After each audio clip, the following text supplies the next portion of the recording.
পবিত্র হজের পর শুরু হয়েছে উমরা পালনের মৌসুম। এর মধ্যে সৌদি আরব উমরা পালনের নীতিমালা ঘোষণা করেছে।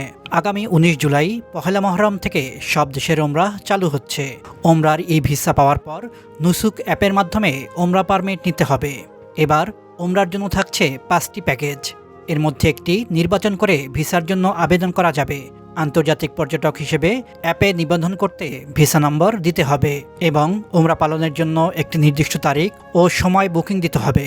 তখন উমরা পারমিটের একটি কিউআর কোড ও সময় জানিয়ে দেওয়া হবে।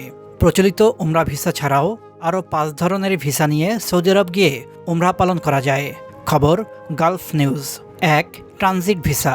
সৌদিয়া এয়ারলাইন্স বা ফ্লাইনাসের একটি টিকিট বুকিং দিলে ফ্রি ট্রানজিট ভিসা পাওয়া যায়। এ সময় সৌদি আরবে ৪ দিন পর্যন্ত অবস্থান ও উমরা পালনের সুযোগ রয়েছে। ট্রানজিট ভিসার মেয়াদ থাকবে ৩ মাস, অর্থাৎ কেউ চাইলে ভ্রমণের সর্বোচ্চ ৩ মাস বা ৯০ দিন আগে এই ভিসার জন্য আবেদন করতে পারবে। আর এই টিকিট বুকিংয়ের মাধ্যমে বিনামূল্যে রাতযাপনের সুযোগ রয়েছে।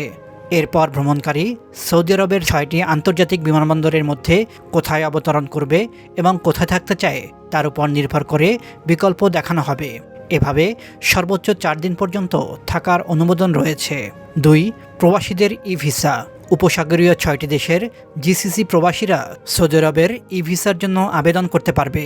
যে কোনো পেশার লোক একাধিকবার বা এককভাবে এ ভিসার জন্য আবেদন করতে পারবে। এ ভিসা নিয়ে গেলেও হজের মৌসুম ছাড়া বছরের যে কোনো সময় উমরাহ পালন করা যায়। সৌদি পররাষ্ট্র মন্ত্রণালয়ের তথ্য অনুসারে প্রবাসীরা এই ভিসা নিতে চাইলে যে দেশে অবস্থান করছে সেখানকার বৈধ রেসিডেন্সি ভিসা লাগবে।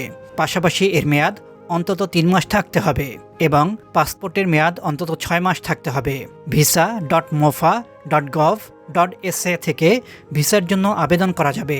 স্বাস্থ্য বিমা ফি ছাড়া এতে ৩০০ সৌদি রিয়াল দিতে হবে। ৩. ইনস্ট্যান্ট ই ভিসা। যুক্তরাষ্ট্র, যুক্তরাজ্য, সেনজেনভুক্ত দেশের ভিসাধারী পর্যটক বা ইউরোপীয় ইউনিয়নের কোনো দেশের স্থায়ী বাসিন্দা হলে সৌদি আরবের ইনস্ট্যান্ট ই ভিসার জন্য আবেদন করা যাবে। তবে ইনস্ট্যান্ট ভিসার জন্য ভিসা ইস্যুকারী সংশ্লিষ্ট দেশের অন্তত একবার প্রবেশ করতে হবে। এই ভিসা নিয়েও হজের মৌসুম ছাড়া সারা বছর উমরা করা যাবে। ৪. Arrival visa.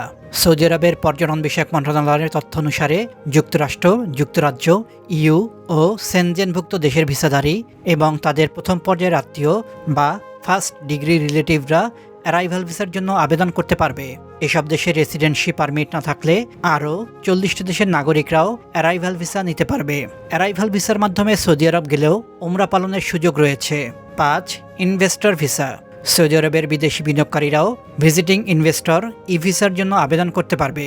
এই ভিসা নিয়ে কোনো স্পন্সর ছাড়াই সর্বোচ্চ ৯০ দিন পর্যন্ত সৌদি আরবে অবস্থান করা যাবে। visa.mofa.gov.sa থেকে এই ভিসার জন্য আবেদন করা যাবে। এই ভিসা নিয়ে সৌদি আরব প্রবেশ করলেও উমরাহ পালনের সুযোগ রয়েছে।